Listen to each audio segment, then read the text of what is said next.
Muhammadu Buhari arrives Sarki Yara Ward in the ancient town of Daura to vote in a presidential and National Assembly elections for the last time as head of state.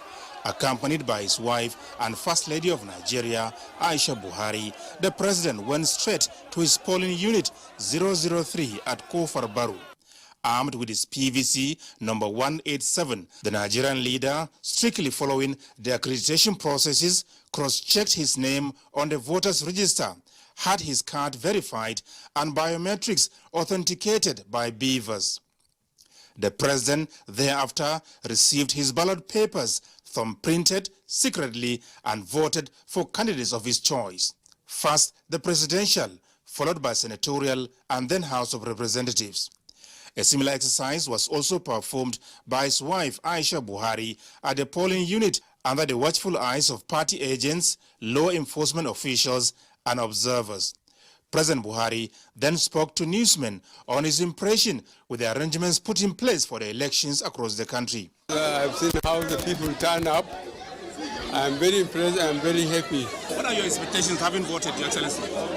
Well, the candidate I voted for, I already mentioned it, in Nasarawa, in Katsina, in Sokoto, all over the place. I mentioned my favorite candidate, and I believe my constituency will choose him 100%. This is the first time since joining partisan politics in 2003 that President Muhammadu Buhari voted for someone else in a presidential election, as his name is not on the ballot. NTA News sought to know his experience. It's very exciting. I look at those who are competing, and some of them are so agitated. They didn't know that I tried 3 times. I ended up in Supreme Court 3 times. And then the 4th time, I said, God day, and God sent technology. With permanent voters card, no fraudulent person can come and claim anything more than 1 vote for himself. The president then departs for his residence to monitor developments across Nigeria, acknowledging cheers from other eligible voters. Sarki Yara Ward in Daura town has about 10,000 registered voters across 15 polling units, more than 900 of them in the president's Kofar Baru, Unit 003. From Daura, Katsina State, Adamu Sambu, NTA News. Meanwhile, the First Lady of Nigeria, Aisha Buhari, has cast her ballot at Sarki Yara Ward in Daura local government area in Katsina with a call on Nigerian women and youths to remain peaceful and law-abiding throughout the exercise. State House correspondent Ali Kabir tells us more. This is polling unit 003, Sarki Yara Ward A of Kofar Baru, Daura, Katsina State, where the incumbent president Muhammadu Buhari alongside his wife Aisha cast their vote in the previous general elections. The president and the First Lady of Nigeria are here again for the 2023 presidential and National Assembly elections. The First Lady, who accompanied her husband, joined other eligible voters to exercise their civic responsibilities. She was accredited by the INEC officials as part of the requisite of the exercise and thereafter cast her vote for the presidential candidate, senatorial as well as House of Representatives. She expressed optimism with the conduct of the exercise. Alhamdulillah, we thank the Almighty Allah for witnessing our last election in our tenure. And I'm calling on all Nigerian women and youth to be law-abiding and cast their vote peacefully and wait for the results. By the grace of God, we will get there. This is the last time Mrs. Buhari is casting her vote as the First Lady of Nigeria, expressing optimism that she will continue to be a pillar of support to Nigerians, particularly women and children, even after relinquishing the title to the incoming First Lady for the next administration. In Daura, Katsina State, Ali Kabir, NTA News. Meanwhile, Vice President Yemi Osinbajo and his wife Olu Dalapo voted at Unit 14, Ward 1 in Ikene, Remo, Ogun State. State House correspondent Jide Onifade reports. Voting is about to start now. This is Unit 14, Ward 1 on Awolowo Street, Ikene, Remo. Accreditation and voting started at about 8:30 a.m. No problem at all. Everything is okay, peaceful. Few minutes to 10 a.m., Vice President Yemi Osinbajo and wife Dolapo arrived at the unit. And after going through the process, the Edo proceeded to cast their votes. And the whole process lasted for about 10 minutes. This polling booth where I voted, my own polling booth, the Ogunrege polling booth, is very peaceful. It's been conducted, in my view, very well, very professionally. I think that everything has been done right. And I hope that this is the same all across Ogun State and all across Nigeria. 113 eligible voters on the list displayed at this unit. The couple are 94th and 95th on the list. And on occasions such as this, you still find old men and women getting to the polling units armed with their PVCs earlier than the youth and ready to vote. I have to come out because I want Nigeria to be settled. I want Nigeria to be good in position. That's why I come. Vice President Osinbajo and wife Dolapo paid homage to two of them and received their blessings. We also went around the ancient town and found that many people were already out early, eager to participate in the election. Yes, I get card, I will go vote. What of your friends here? My friends say some get the gay card and go vote. Some do not get card. Problem at all, sir. We are good to go, yes. We are in every state of the federation at the moment, moving from polling unit to polling unit, checking to see that everything is going as expected, that nobody is trading his vote by any means. Udo, after voting, retired to the Legacy Center, a center established in honor of late Ayodele Shoyode, mother of the Vice President's wife, a training center that has produced thousands of men and women since inception in 2006. This is a place where people come to get help and where a lot of training is done. Vice President of the Senate, Ahmed Lawan, has cast his ballot at Katazu Central Primary School polling unit, Gashua, Yobe's North Senatorial District, with a call on the electorate to use their ballot wisely to elect leaders that will provide good governance in the country. Abubakar Shuaibu reports. Katazu polling unit in Gashua is one of the 2,823 polling units in Yobe State designated by the INEC for the conduct of this year's general elections. The President of the Senate is among the electorates that came out to exercise their civic duty. President of the Senate lauded efforts of the President Muhammadu Buhari and INEC leadership for the introduction of the BVAS device into electoral process. This is very important for democracy in Nigeria because the process cuts out any tendency for compromise, for fraud, for multiple voting and so many other things.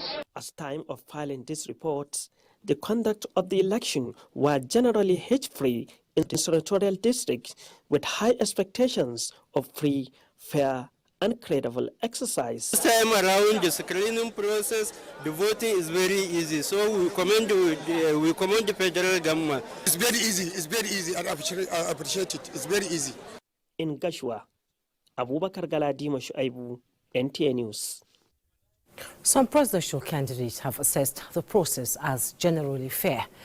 Dennis Adegunle brings us a compilation of their views as they voted in various parts of the country.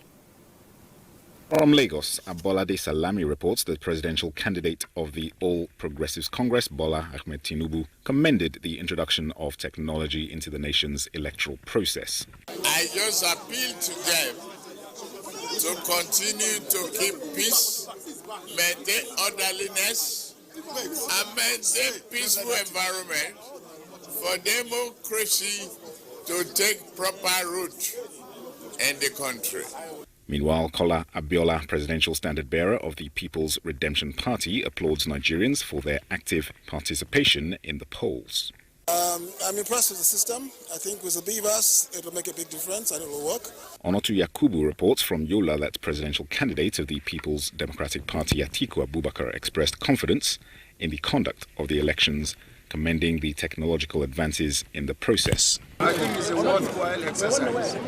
From Anambra State, Labour Party presidential candidate Peter Obi preferred to reserve comment. For me to make an effective comment, it's too early because I need to listen to the global approach, what happened in other areas of the country. From Rabiu Musa Kwankwaso, presidential candidate of the New Nigeria People's Party, NNPP, came an appeal to the electoral umpire to consider polling units that had challenges with the BVAS machine or other hitches that caused delays in the process.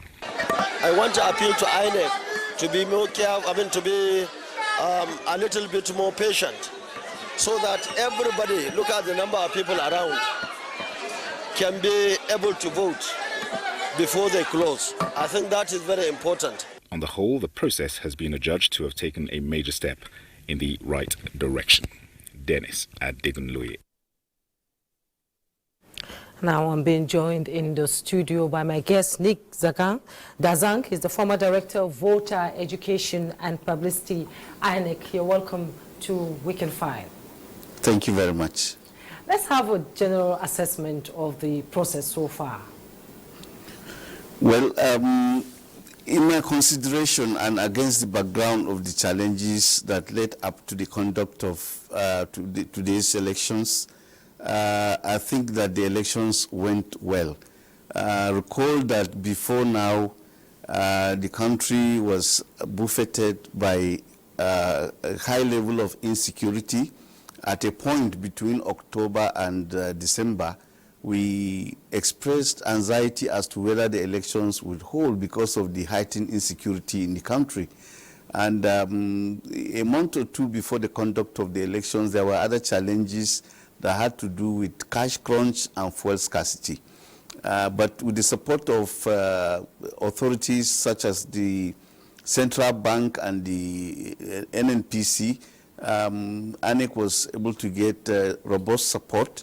And we have seen today a huge turnout, particularly by youthful voters.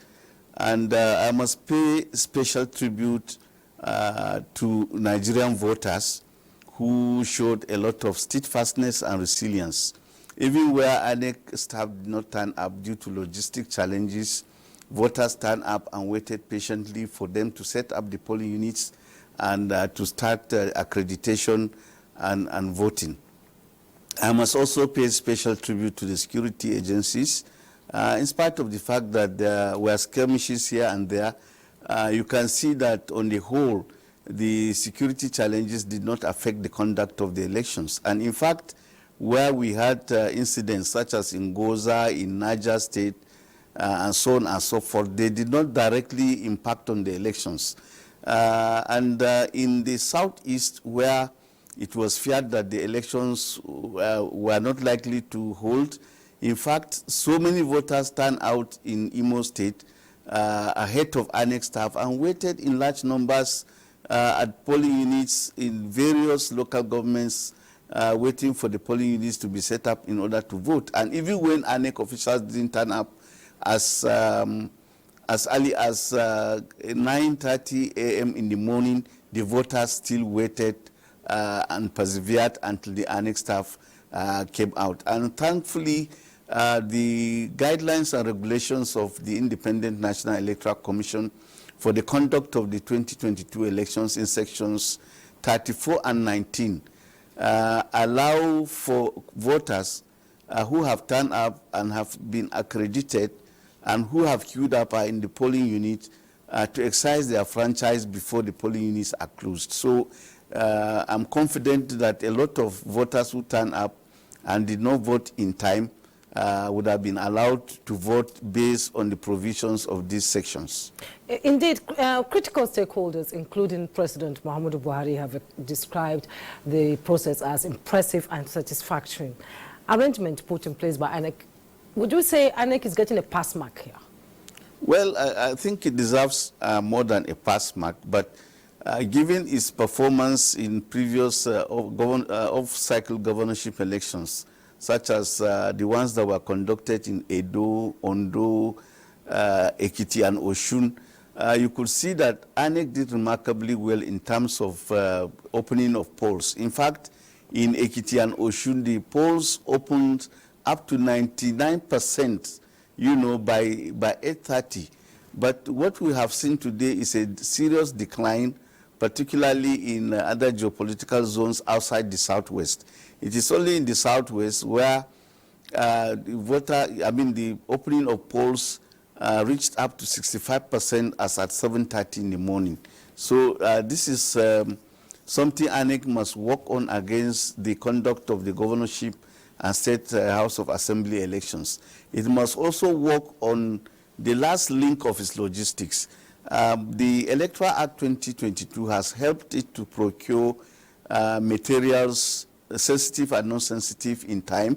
It was able to distribute these materials in good time. But what we saw today is that most of the INEC officials did not move from the racks, that is the registration area centers, in good time in order to open the polling units, particularly in the city center in Abuja. And now, if you go by the what had happened before and even the calibration of INEC, the electoral officials are supposed to depart the registration area centers and the super racks as early as 5 a.m. to 6 a.m. in the morning. Now, even if you are going to distant polling units, and if you take off by 5, you should be able to arrive there in the next 1 hour, given the fact that on election day we don't have any traffic gridlocks. So, but what we saw today is that even in polling units that are not far from the super racks and some of the racks in the FCT, such as in Area 8, by Lafia Close, the fire service, Agra Hotel, and even in areas 1 and 2, the polling units did not open on time. And it's worse in areas such as Kado and Lube, which is on the airport road. And we know that Lube particularly is an area that is prone to violence. It's an area that is noted for youthful restiveness, and this played out today. So these are challenges that INEC must address, working with the Nigerian Union of Road Transport Workers who transport their staff, and also the security agencies, so that they depart the racks or the registration area centers in good time, so that they can open the polling units in good time and then set up, address the voters, tell them about the procedure for the conduct of the elections, and now commence accreditation and voting at 8:30 as stipulated by its own guidelines and regulations. Well, based on the information, especially on their monster electoral violence rearing its head every time election comes in Nigeria, there's information reaching us that INEC will be extending voting till tomorrow. How true is that? Yes, there are areas in which there were challenges, where the beavers malfunctioned on a sustained basis, as a result of which elections had to be suspended. There are 1 or 2 incidents of the snatching of the beavers, and there were places where there were challenges. So the law permits INEC to suspend conduct of elections in these polling units and then conduct them the next day, instead of beginning and then you don't conclude on that day. So that and that is provided for in the Electoral Act and its guidelines and regulations. And the idea is to make sure that nobody is disenfranchised in this election. Okay, my guest, Nick Dazang, former Director of Voter Education and Publicity, INEC, is still in the studio. We'll take a break. When we return, our conversation will continue. Do stay. Thanks for joining us. You're watching Weekend File. Information and Culture Minister Lai Mohammed joined eligible voters in his country home, Oro, to take part in the presidential and national assembly election with a call on Nigerians to embrace election as a way of life. Anthony Fossen reports. 006 Ward 2 Oro is the minister's polling unit. By 20 minutes to 9 o'clock in the morning, accreditation and voting had commenced simultaneously. On arrival, the minister joined the queue for almost 40 minutes before it got to his turn. Just like every other voter, he went through the procedure and cast his vote. The enthusiasm was obvious as the young, old, men and women all waited patiently for their turns. Speaking with the minister about his impression, revealed he is satisfied. I think you can see the determination and resolve on the faces of all the voters. They've been very patient, and there's an atmosphere of conviviality.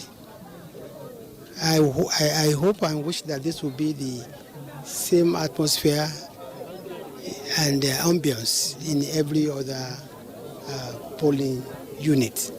But I think I'm very impressed with the process. Yes, it takes quite a while, but everybody has taken his own time, and there's no intimidation on the part of anybody.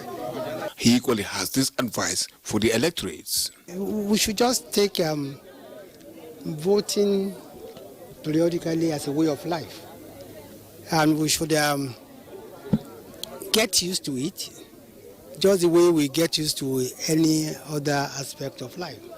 Yes, there will be preparation, there will be heightened tension. Each party would canvass and want his or own candidate to win. But I think overall, you can see that it's kind of it's a kind of anticlimax. Aina Adiola is voting for the first time. I'm very happy because it's my right and it's a must for me to do it. Speaking to some of the aged reveal a high level of satisfaction. Anthony Forson, NTA News. And from Umuahia, the Abia state capital, Chika Okoro reports that elections did not start as scheduled due to late arrival of materials and INEC officials. Chika has been keeping track of the election events. There's speculations that the 2023 general elections will not take place in the southeast geopolitical zone of the country. These electorates, among other stakeholders who came out in their numbers to exercise their civic responsibilities, are optimistic that their votes will count. Our votes will count. But the issue is that INEC materials arrived there very late. In all honesty, INEC materials arrived in my community, Okaiga and Kwego, by 11:30 a.m. And this is few minutes to 11. We've not even started the vote and all that. Electors are here, they're all here, and they're ready to vote for the candidates of their choice. To ratify the delay and ensure that the people cast their ballots, the State Police Commissioner Mustafa Mohamed Bala led the heads of other security formations to the office of the Resident Electoral Commissioner, Professor Ikesi Uzochukwu, stressing that there is no security loopholes. IBS is very calm, security-wise. INEC has a challenge. That's why we're here to draw the attention of INEC about the logistics challenge they're having. That threat was just a nonsense threat. People are going about, there's no violence anywhere in Abia State. And we are happy, and the turnout of voters is encouraging. From Umuahia, Chika Okori, NTA News. Meanwhile, the electorate in Gombe State have adjudged the Beavers technology as a good step forward in the development of Nigeria's democracy. Emmanuel Akilia reports that the voters, including Governor Muhammad Inua Yahya, who cast their ballots, expressed confidence for a credible election in 2023. Most polling units across Gombe Metropolis, the presidential and national assembly elections began as expected, with electoral officers and election materials ready for the electorates to exercise their franchise. And we have somebody who has cast his ballot already, and we are here to get his experience of how the process went, especially with the use of the Beavers machine. Yalla bai me cikin sunanka. To alhamdulillah wannan zabe na bana dai gaskiya tsarin da aka yi domin irin yadda aka tsara abun yana tafiya. Domin wancan zabe bai kai iwar haka a ce mutum ya fara yin zabe ba. To amma yanzu alhamdulillah ga hini dai har na yi zabe na kuma abubuwa suna tafiya yadda ya kamata, hankali a kwance ana zabe ba tare da wani yamutsi ko wani abu ba. Menene cikin sunanka? Sunana Yunusa Umar. Yes, Mr. Yunusa Umar has cast his ballot, and he said, compared to previous elections, this year's election is seamless with no hitches, especially that he used the Beavers for accreditation. And so is the experience with most of the voters that we speak to at polling unit 049 and 019 at Jekadafari, downtown Gombe. The Nigeria Civil Society Situation Room and the Commonwealth Observers Mission to Nigeria's 2023 general election are happy with the peaceful and orderly atmosphere that have so far characterized the country's presidential and National Assembly elections. Timothy Yusuf reports. Deployment of It's an interim report on the conduct of the presidential and National Assembly elections. The elections have so far been smooth, with minor reported hitches in delivery of voting materials and malfunctions of the BVAS machines. The security arrangements put in place are up to the task with utmost civility. The issues of vote buying. The Situation Room received reports indicating attempt by political actors to engage in vote buying. We commend the security agencies for swift action that they have done in terms of apprehending suspected perpetrators of vote buying. Yaga Africa also presented similar interim report with few cases of violence recorded in some parts of the country. Yaga Africa observed that the beavers was deployed across all polling units. In 3% of the polling units, Yaga Africa observed the deployment of 2 or more beavers devices. In 98% of the polling units, the beavers had 0 record for the total number of the accredited voters on the beavers before the commencement of the process. Democratic tenets, they noted, can only be getting better in Nigeria as a pace setter for other African countries. Timothy Yusuf, NTA News. Now, my guest is still in the studio, Nick Dazang, former Director of Voter Education and Publicity, INEC. I'm going to throw a question at you, coming from the report that just ended. 30 observer missions have been accredited by INEC. Why is there so much keen interest in the elections here in Nigeria? Well, we need to recognize the place of Nigeria in Africa and in the world. Africans know that apart from the fact that Nigeria is the most populous country, Africa as continent cannot get it right unless Nigeria does. So it must play the role, the statutory role assigned to it as the undisputed leader of Africa. And one way to show this leadership is to conduct elections and to carry out a democracy project that is unsurpassed in the continent. Number 2, before now, the United Nations had projected that by 2050, the population of Nigeria shall be the 3rd biggest in the world after India and China. And we have seen that even now, as we speak, more than 60% of Nigeria's population is made up of youths. So the international community is interested in seeing the kind of leadership that will emerge from the conduct of these elections. And it is interested also in seeing whether the leadership that will emerge will be capable of leading the country in such a manner as to harness the potentials and the talents of the very young people that we have. We have also seen from the turnout that most of the voters reflect this demographic, that is the youthful demographic. And what it means is that the outcome of these elections are going to be defined and shaped by these youths.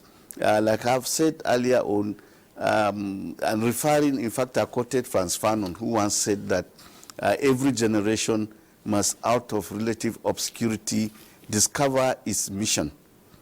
And, it is for it to, execute this mission or betray the mission.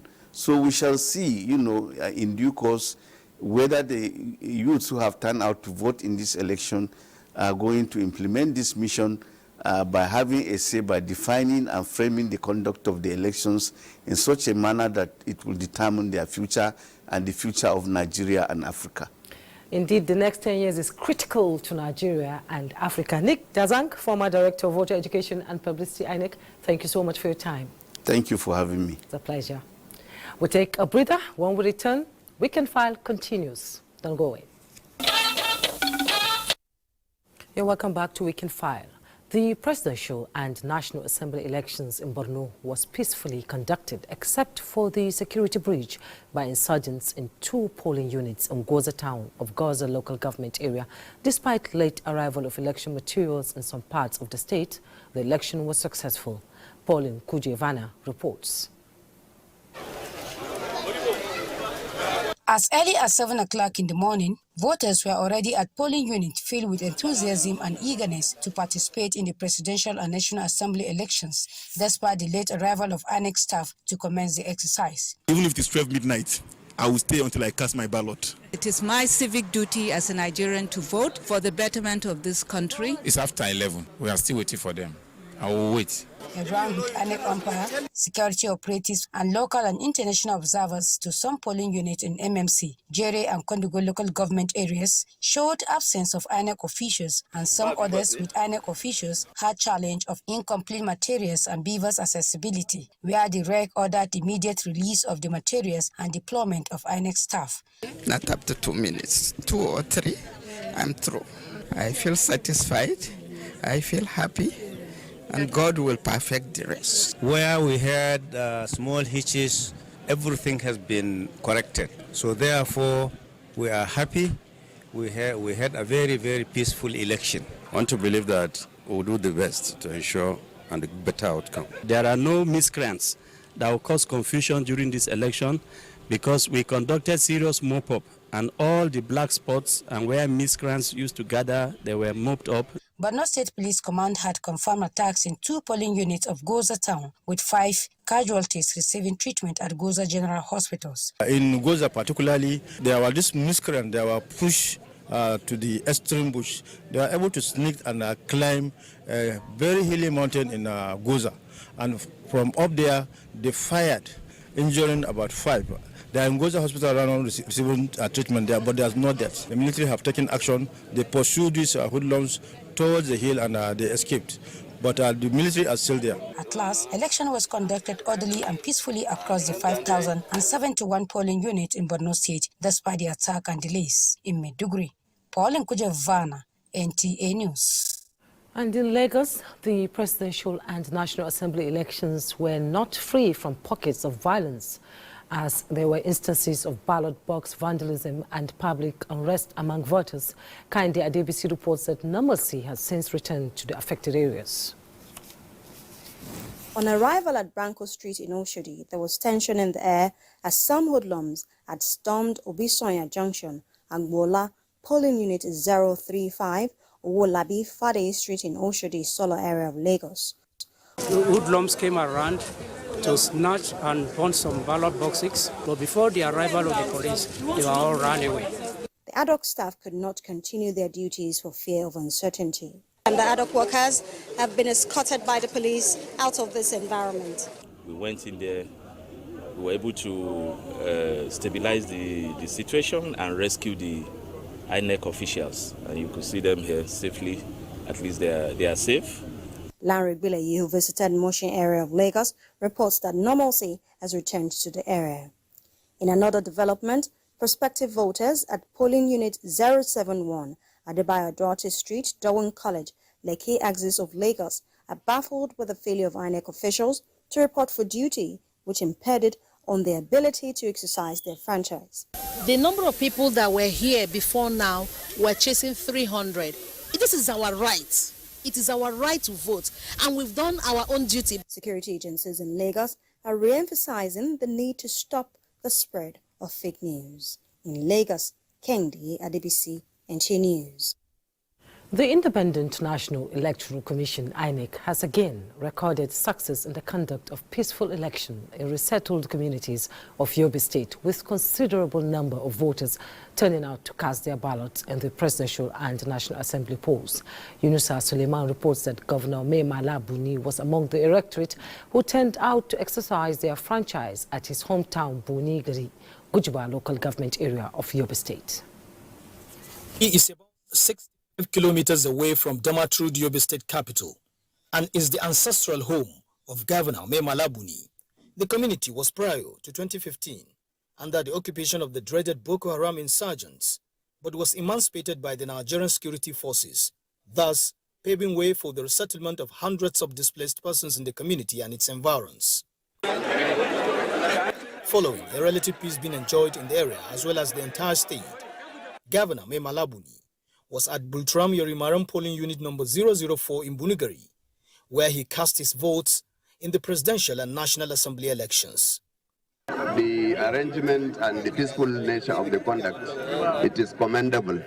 And more especially, I am impressed because when you look at this community, it's one of the communities that was totally wiped away by the carnage of the Boko Haram insurgency. You can say it's the epicenter of the Boko Haram insurgency. But today, you can see to yourselves, people are going about their normal businesses, and especially people are out to exercise their civic responsibility. So this is quite encouraging. As of the time of filing in this report, the election was held across the state peacefully. In the Matru, Yunusa Suleiman, NTN. And from Ohekobe polling units in Umuahia local government area of Abia State comes a report that observers have found at what they described as trying to influence voters by some party officials at the area. Ifeoma Ndu Okoli reports.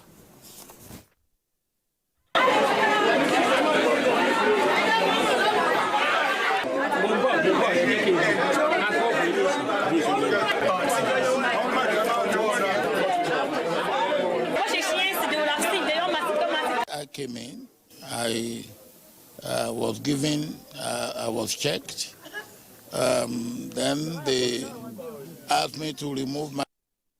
The entire report. Now, despite late commencement of polling in some units, voters were peaceful and orderly while security operatives were on ground to ensure law and order. Defense correspondent Naja'atu Tijani visited Nanya and Asokoro Axis earlier today to gauge the situation. In Nyanya, which is peaceful, serene, with men of the Nigeria Police Force, Nyanya Division, fully on ground to ensure law and order. The Nyanya Division are trying to comply with the IGP's order is that there should be no movement on election day from midnight to 6 p.m. And so these people who say they have voted and wish to go home are currently stuck at this checkpoint here. I trekked down from Yoruba Mosque. I trekked down here. So there's no bike, there's no vehicle, there's nothing. So I have to trek. At AYA in Asokoro district, the NTA crew comes across this checkpoint where the police means business, as even those with identification are still subjected to checks. The security forces also play a role in ensuring that order is maintained at the polling units and also keeps a keen eye on the ballot papers, boxes and all materials. And with the presence of security men on ground, it is absolutely safe. But like to a certain extent, I feel safe, yeah. And then just when you look over there, you can see a gun truck, you can see an armored vehicle, and they're battle ready, just at alert. This is the norm anyway here at Mogadishu, but you could say that it's extra because of the occasion. We'll take our third break now. And that's Weekend File for tonight. Thanks so much for watching. Don't forget, in a moment from now, we'll be rejoining Cyrus Tova in the Verdict 2023 studios to continue conversation on the 2023 elections. I am Jumma Yusuf.